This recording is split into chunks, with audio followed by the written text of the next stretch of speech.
የተወለድኩት ፕሮቴስታንት ከሆኑ ቤተሰቦቼ ነው። አሁን የ30 አመት ወጣት ነኝ። እምነቴን ኦፊሻሊ አይሆን እንጂ የቀየርኩት ከ16 አመት በፊት ነው። ተደረገልኝ ተአምር ከውስጤ ከወዲህ ውስጥ የተቆረጠ ስጋ የሚመስል ነገር ወጣልኝ በተቅማጥ መልክ ማለት ነው። ስመጣ ሐሙስ ቀን ነው የመጣሁት በ11 በ12 የማር እምነቱን አደረኩኝ። መግል ነው ከዚህ የፈሰሰው ከአይኔ የኪዳነ ምሕረት ማለት ነው። አንድ ክንድ የሚሆን የተጠቀለለ ነጭ የሚመስል ነገር ተጠቅሎ ወጣልኛል። ትንሽ ልጄና ሞት ስለነበረ ከልጅ ወር ደግሞ የሆነ አውሬ ይወጣ። አባና መሰግናል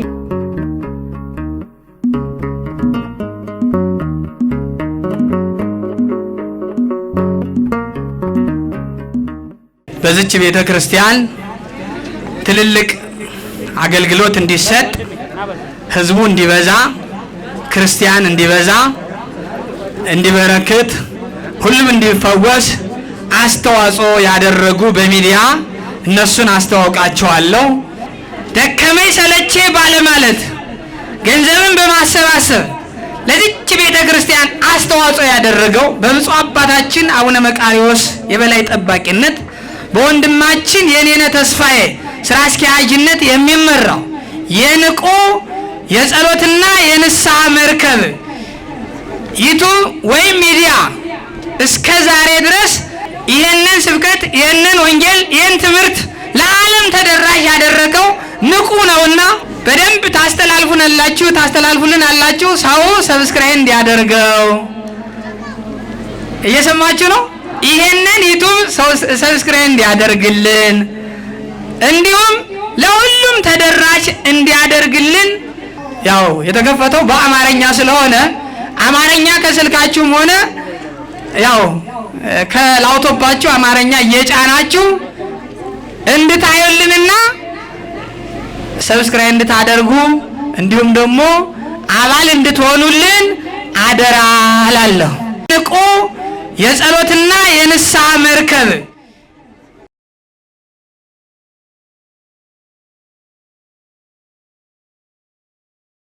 በስመ አብ ወወልድ ወመንፈስ ቅዱስ አሐዱ አምላክ አሜን። እንግዲህ ውድ ተመልካቾቻችን ዛሬ የምንገኘው ባታ ማርያም ነው የምንገኘው። ከዚህ በመቀጠል ወደ እናቶቻችን ምስክር እንሄዳለን። አብራችሁን ቆዩ። ስሜ ሰብለ ወርቅ መሰለ ይባላል። እኔ ዘንዶ 10 ባታ ለማርያም ተአምሯንም አላቅም ሰምቼትም አላቅም። ንቁ ማህበር ወንድሜ እዛ ውስጥ ይሰራልና አቤል ይባላል። እሱ ነው ከሰቆጣ መጥቶ ለስራ መጥቶ ነበር። እሱ ነው የነገረኝ እና እዚህ መሄድ አለብሽ ብሎኝ መጣሁኝ። ስመጣ ሐሙስ ቀን ነው የመጣሁት በ11 በ12 የማር እምነቱን አደረኩኝ። መግል ነው ከዚህ የፈሰሰው ከአይኔ። እውር ቀን ደግሞ ያው ትንሽ ልጄና ሞት ስለነበረ ከልጅ ወር ደግሞ የሆነ አውሬ ይወጣ። አባና መሰግናል ምንም የማይለይ አውሬ ማለት ነው። የአባን እንጀራ ስለበላ ማለት ነው። እምነቱን የዛን በረከት ስለበላ ከሆድ ውስጥ የሆነ አውሬ ነገር ወጣ። በቀጣይ ሮብ ቀን ሳስደርግ ጉንዳን የመሰለ ጅራት ያለው ነው የወጣው ከሁለቱም አይኔ ውስጥ። በድጋሚ አርብ ቀን ደግሞ ትል ነው የወጣው። 2 ትል ጭንቅላቱ ጥቁር ነው። 2 ትል ቀጫጭን ትሎች ነው የወጡት። እኔ ባታ ለማርያም ቃላት ያጥረኛል። ልጄም ይኸው በሰላም ምግብ ይመገባል። ምግብ ፍላጎት የለውም ነበር። እግዚአብሔር የተመሰገነ ይሁን። ባታ ለማርያም በጣም ብዙ ነገር አድርጋልኛለች ለኔ። በስውርም ብዙ ነገሮችን እያሳየች ነው። እንዲሁም ደግሞ ባሌንም እንደኔ መጥቶ እንዲድን ቤቴም እንዲድን ስለቷን እንድከፍል ታድርገኝ ባታ ለማርያም። በጣም ድንቅ እናት ነች።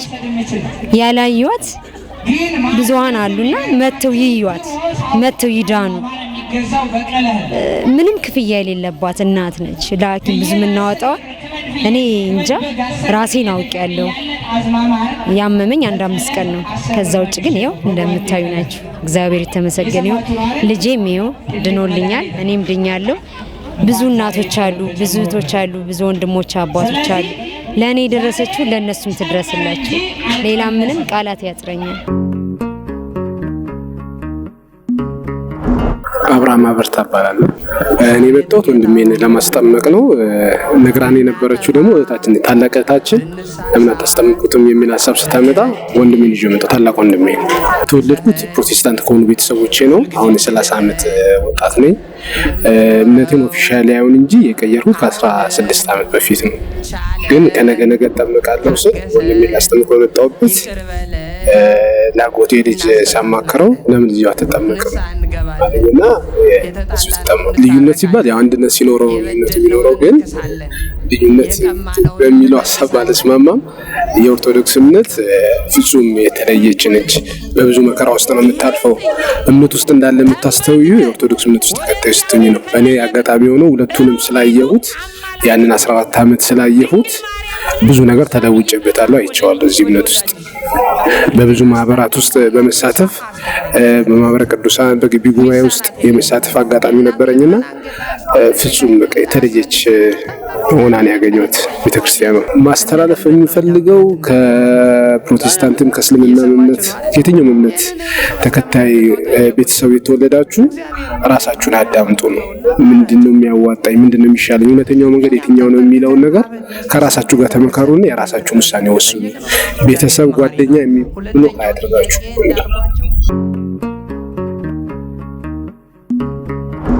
ገብረ ማርያም የክርስቲያን ስም ነው። በራሴ አማካኝነት የመጣሁት ከዚህ በፊትም ይህን ሃይማኖት ወድጄ ነገ ዛሬ እያልኩኝ እስከ ዛሬ ከረምኩት። ዛሬ እግዚአብሔር ፈቅዶኝ በራሴ ተማክሬ በሰው ምክር ሳይሆን በራሴ ተማክሬ ነው መጣሁ። ሌላ ሃይማኖት ውስጥ ያሉ ሰዎች ብዙዎቻቸው አሉ። እኔም ስለነበርኩኝ አውቋቸዋለሁኝ። እንግዲህ 20 ምናምን ዓመቴ በእንተ ሃይማኖት ነው ቆየሁት። ምን ያህል ደስተኛ እንደማድረግ አውቃለሁ። ስላወቅኩኝ ብዙ አውቋቸዋለሁ።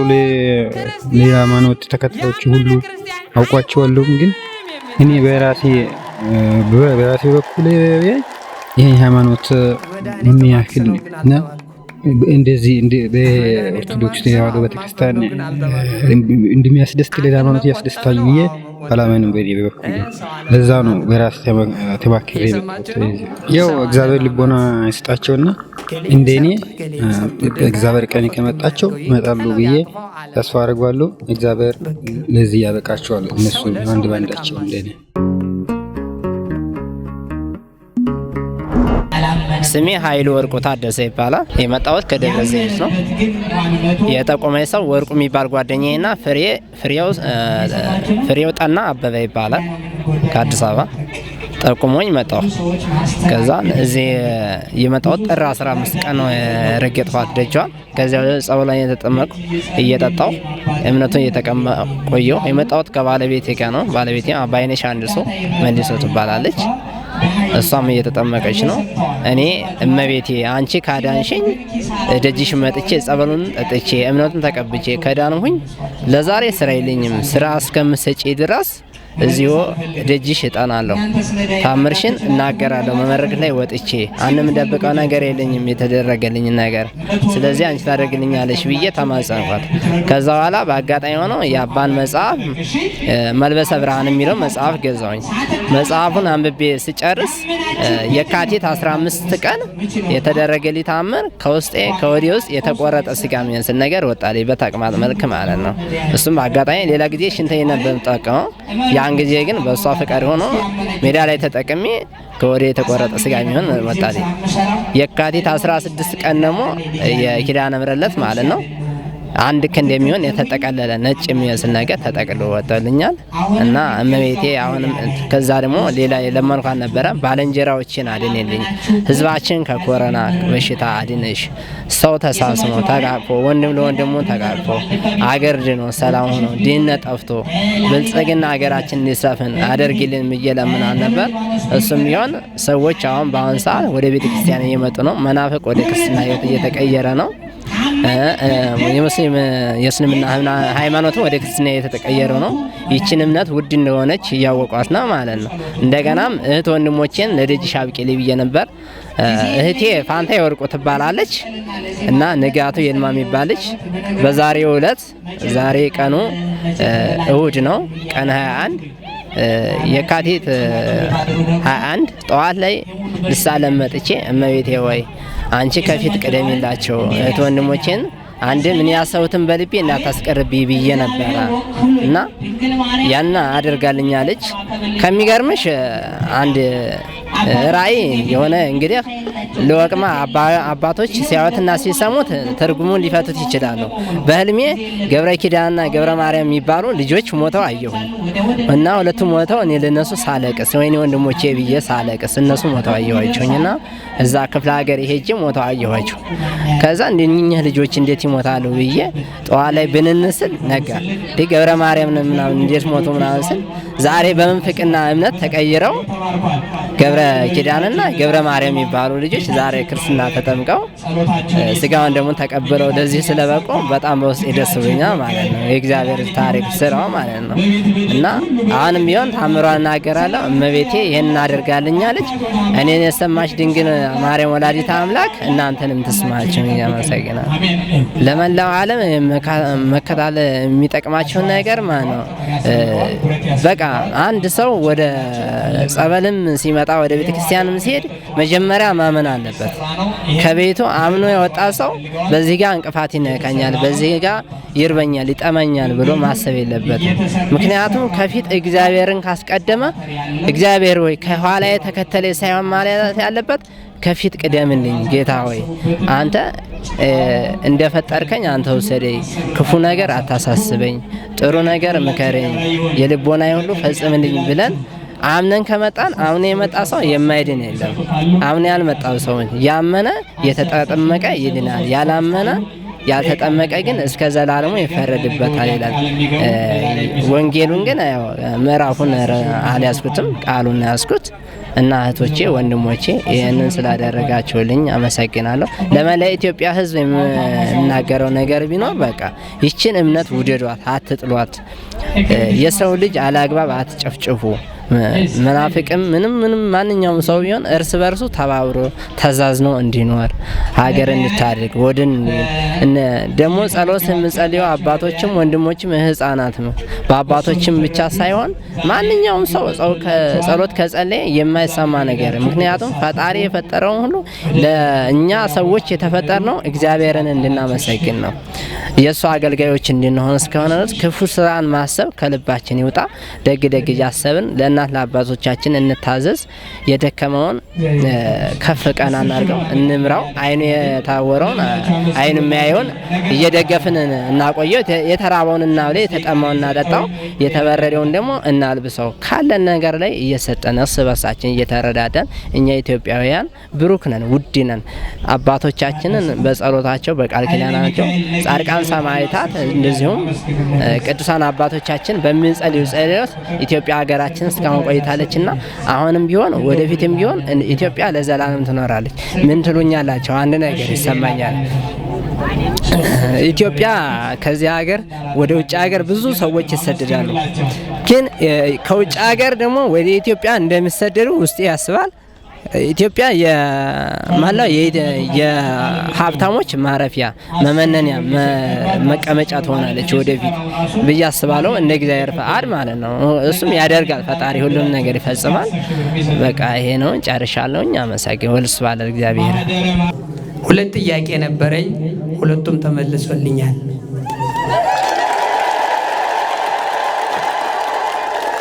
አንዱ ጥያቄ ውሃ በዚህም ውሃ ተከልክለን ምንጭ ተከልክለን ነበር። እመቤቴ ሰው መቼስ እህልና ውሃ የሰው ልጅ መቆሚያ ነው።